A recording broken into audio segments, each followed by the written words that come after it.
Nós vamos falar ainda mais sobre o Coronel Gelauan. Não sei se ele vai ser preso até o final aí, do dia de hoje. Espero que seja, porque, como disse a Jandira Fegali, está dando uns parlamentares de idiotas. Está mentindo com essa história aí que ele inventou de que a troca de mensagens não era tentando articular um golpe de Estado, mas sim apaziguar a nação.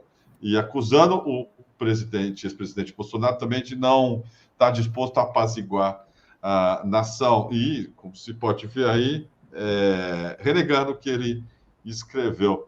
Professor, todo golpista é covarde? Ou só os brasileiros, ou especialmente os brasileiros? Por favor.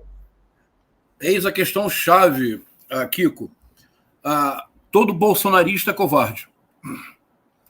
Portanto, todo bolsonarista não tem estofo para ser golpista.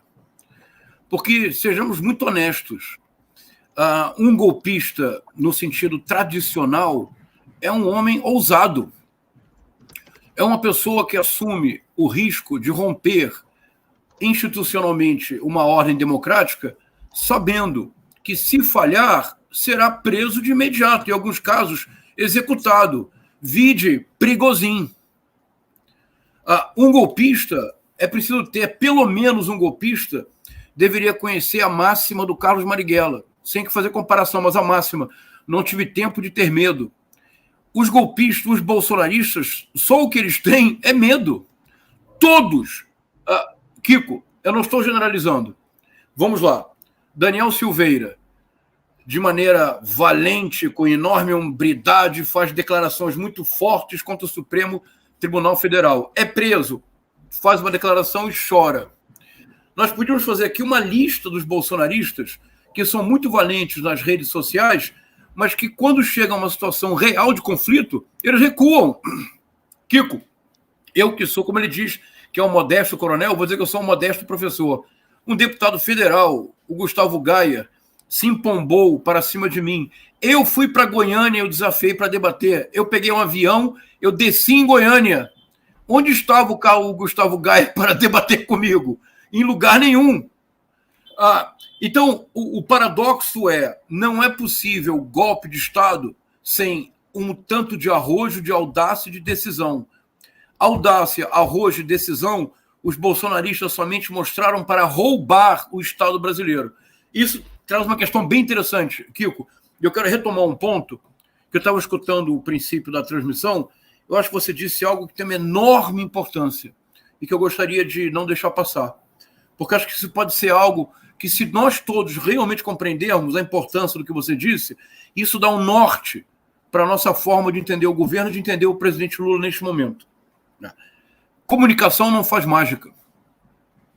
Comunicação, num período eleitoral tenso, marcado por uma distância muito pequena na contagem dos votos, 2%, 3%, nesse momento muito específico, é possível que a comunicação de fato opere um milagre político.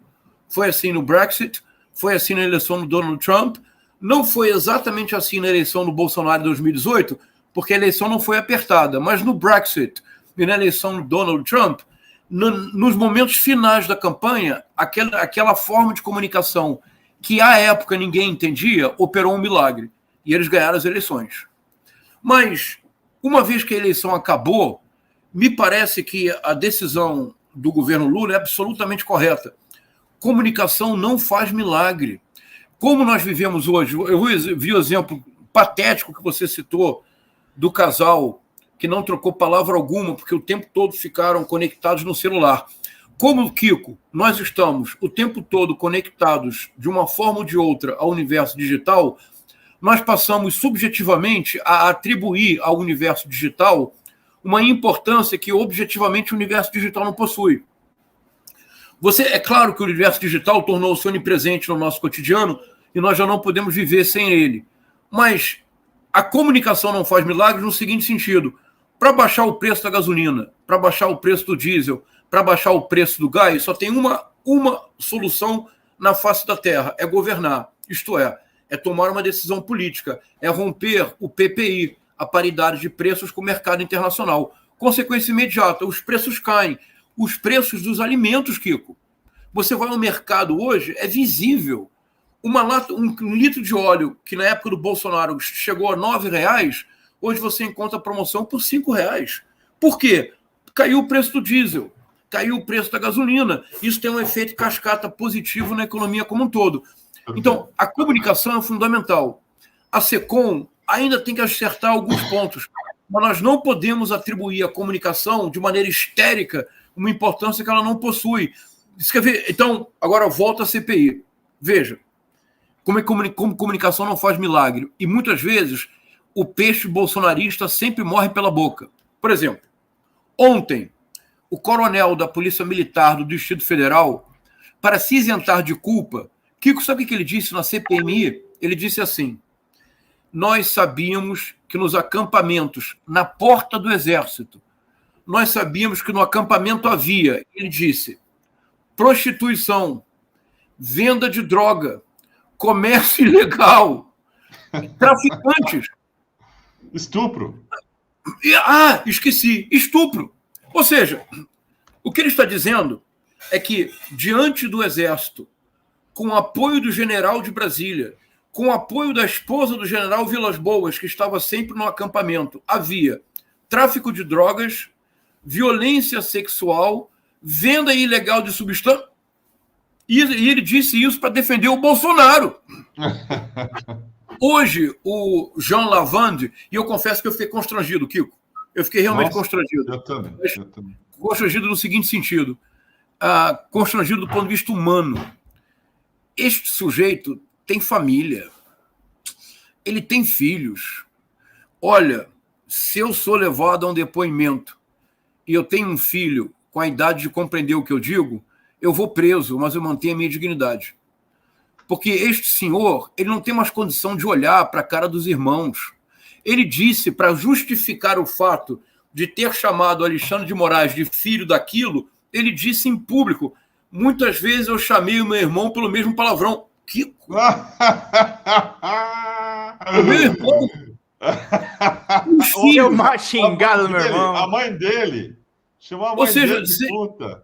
Seria muito mais digno que esse senhor dissesse: eu sou visceralmente anticomunista, considero o presidente Lula o caminho para o comunismo, por isso tudo fiz para que isso não acontecesse. Arco com as consequências da minha ação e a partir de agora não direi nenhuma palavra. Kiko, ele teria que ir para a prisão, mas eu o respeitaria como homem.